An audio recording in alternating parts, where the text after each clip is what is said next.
نحمدہ و نصلی و نسلم علی رسولہ الکریم اما بعد۔ محترم ناظرین، خطبات محرم 2025 جاری و ساری ہیں۔ آج ہماری گفتگو کا موضوع ہے نیزے کی نوک پر حضرت امام حسین کی تلاوت قرآن۔ ہم تحقیقی انداز میں اس کو دیکھیں گے۔ سامعین محترم، سب سے پہلے اس بات کو سمجھنا بہت ضروری ہے کہ جو شہید ہوتے ہیں اللہ پاک شہادت کے بعد انہیں ہمیشہ کی زندگی عطا فرماتا ہے۔ قرآن مجید میں اللہ فرماتا ہے وَلَا تَقُولُوا لِمَن يُقْتَلُ فِي سَبِيلِ اللَّهِ أَمْوَاتٌ بَلْ أَحْيَاءٌ وَلَٰكِن لَّا تَشْعُرُونَ، کہ جو اللہ کے راستے میں شہید ہو جائیں انہیں مردہ نہ کہو بلکہ وہ زندہ ہیں، تم شعور نہیں رکھتے ان کی زندگی کے بارے میں۔ حضرت امام حسین رضی اللہ تعالیٰ عنہ نے اسلام کی خاطر اپنی جان دی، اور یہ بات بعید از قیاس نہیں ہے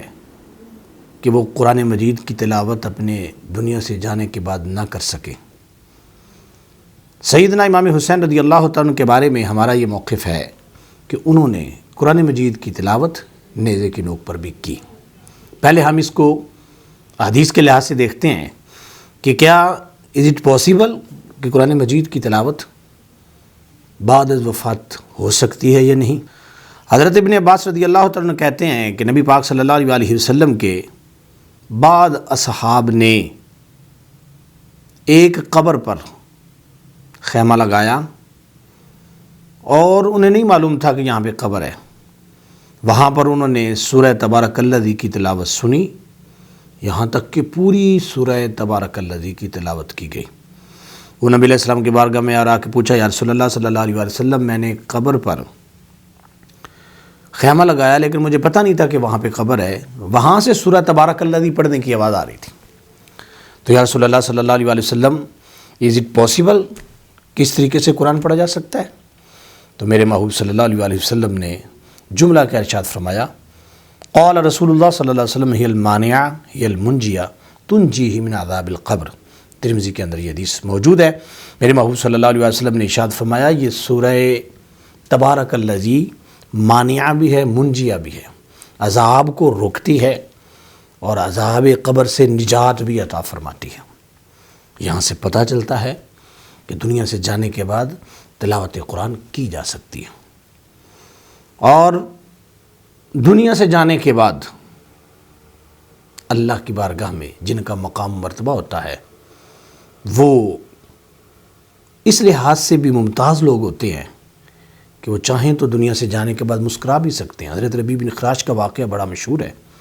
کہ آپ دنیا سے جانے کے بعد مسکرائے، کیونکہ آپ نے اس بات کا تہیہ کیا ہوا تھا کہ میں اس وقت تک نہیں مسکراؤں گا جب تک میں جنت میں اپنا مقام نہیں دیکھ لیتا۔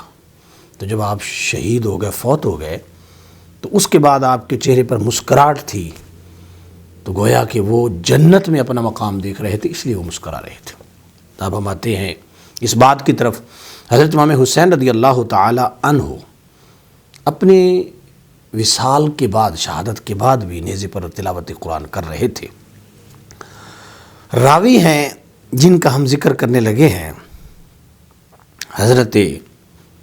سلمہ بن کہیل۔ پہلے ذرا یہ دیکھ لیں کہ یہ کس کے شاگرد ہیں۔ حضرت عبداللہ بن عمر، حضرت زید بن ارقم، حضرت ابو جحیفہ، حضرت جندب بن عبداللہ، حضرت عبداللہ بن ابی اوفا، حضرت ابو طفیل، حضرت عامر بن واثلہ، حضرت سوید بن غفلہ، ان سے انہوں نے میرے نبی علیہ السلام کی حدیث پڑھی۔ اور امام احمد بن حنبل، امام عجلی، سفیان ثوری، یحییٰ بن معین، ابو زرعہ، ابو حاتم رازی، امام نسائی،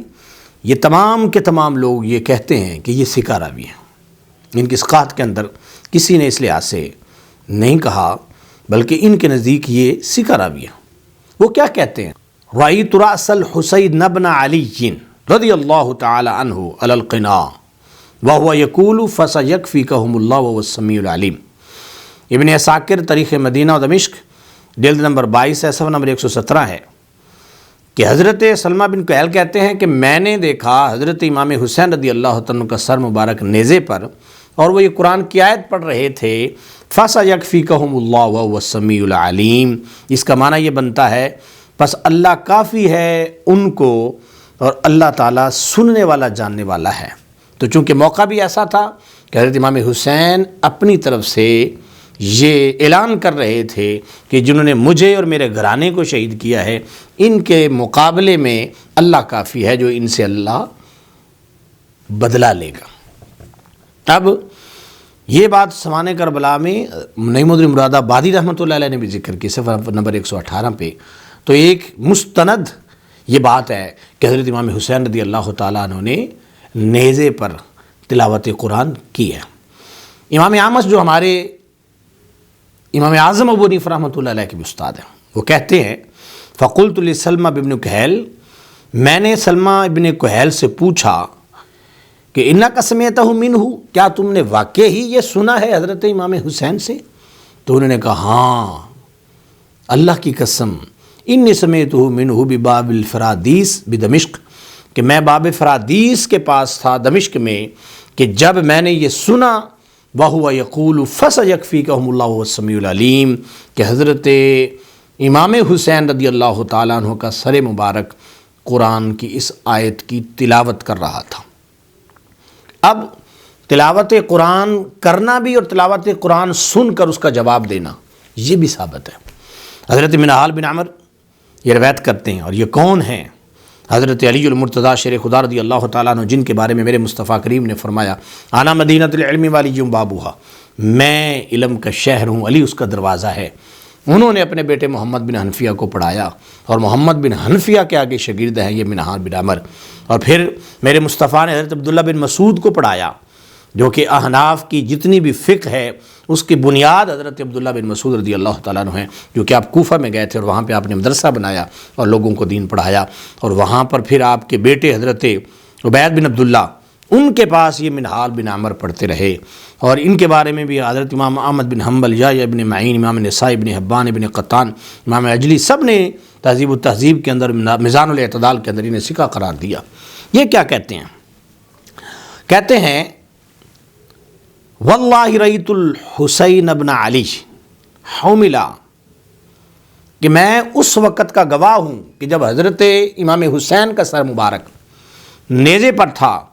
اور حضرت امام حسین کے سامنے ایک شخص سورہ کہف کی تلاوت کر رہا تھا، اور جب وہ یہاں پہنچا حسیبت ان اصحاب الکہف والرقیم کانوا من آیاتنا عجبا، تو یہ اصحاب کہف کے بارے میں ہے کہ وہ عجیب نشانیوں میں سے ایک نشانی ہے۔ تو اس پر پھر حضرت امام حسین رضی اللہ عنہ کے سر مبارک نے یہ بڑی فصاحت و بلاغت کے ساتھ جواب دیا۔ اللہ پاک نے اس سر کو زبان دی، اور پھر زبان کے ساتھ وہ بولے اور فرمانے لگے اعجب من اصحاب الکہف قتلی و حملی، کہ اصحاب کہف سے زیادہ عجیب واقعہ ہے میرے قتل کا اور میرے اس طرح نیزے پر اٹھائے جانے کا، کہ میں نیزے پر بھی قرآن کی تلاوت کر بھی رہا ہوں اور سن بھی رہا ہوں۔ اس کو بھی ابن عساکر نے بھی روایت کیا، اور امام جلال الدین سیوطی رحمۃ اللہ علیہ نے قصص کبریٰ میں بھی روایت کیا ہے۔ تو میرے بھائیوں، یہ حوالے موجود ہیں کہ حضرت امام حسین رضی اللہ تعالیٰ عنہ کے سر مبارک نے تلاوت کی ہے، اور یہ آپ کی کرامت ہے۔ اور پھر جو اسباب کی بات کرتے ہیں اور کرامت اولیاء کو اور معجزات انبیاء پر اعتراض کرتے ہیں، ان کے لیے ایک بہت بڑا یہ ایک میسج ہے کہ جو اللہ کے پیارے لوگ ہوتے ہیں، اللہ تعالیٰ ان کو اس طریقے سے نوازتا ہے تاکہ ان کی شان معاشرے کے اندر برقرار رہے۔ سر کٹ گیا بدن سے تلاوت نہ رکی، قرآن سے حسین کا رشتہ عجیب تھا۔ میرے بھائیوں، آگے یہ بھی سنیں، سنا تھا قرآن حسین نے نانا کی زبان سے، کرتے ہوں گے تلاوت وہ کس شان سے، ہوتے تھے حسین میرے مصطفیٰ کی گود میں، لاتے تھے جبریل جب قرآن رب رحمان سے، ہوتے تھے جب نازل احکام میرے رب کے، سنتے حسین دھیان سے چمٹ کے نانا جان سے، قدرت کی تھی منشا کہ حسین ڈٹ گئے تھے، ہٹے نہ تھے دین سے نہ نانا کے فرمان سے، نیزے کی نوک پر بھی وہ تلاوت کر رہے تھے، دیکھو ہے کیسا رشتہ حسین کا قرآن سے، روکا یزید نے تھا حسین کو حق بیان سے، حسین نہ رکے تھے قرآن کے بیان سے، فرقانی سنور گیا ہے حسینی فقیر بن کر، ہے اسے لگن حسین سے حسین کے خاندان سے، وما علیہ الا البلاغ المبین۔